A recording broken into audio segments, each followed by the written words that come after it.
In June 2021, the cardinal was declared the City of London's official bird.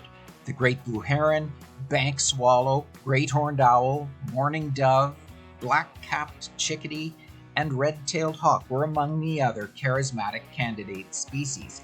But after more than 6,000 votes were cast through the spring, the northern cardinal emerged triumphant.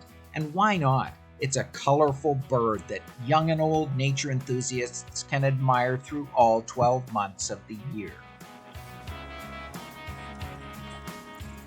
The cardinal is one of our few birds that doesn't migrate. We can see this jewel of the forest through the winter, and as spring approaches, the male cardinals start to sing their songs to stake a claim on a patch of breeding territory.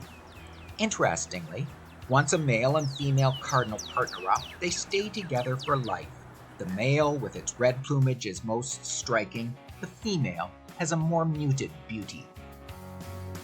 The female builds a nest of twigs, leaves, grass, and roots. It's typically tucked away in a tree or a shrub not far off the ground. In the spring and summer, there will be 1 or 2 broods, each with 2 to 5 chicks.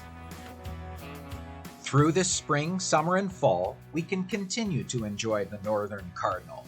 They will still visit backyard feeders and forage for seeds, berries, and other fruits, but they add insects to their diet. For many years, London led Canada with high counts of cardinals during the annual Christmas bird count citizen science census. Many birdwatchers know that London was already referred to as the unofficial cardinal capital of Canada. This is also one of the reasons the city's leading organization for naturalists, Nature London, adopted the cardinal as its logo.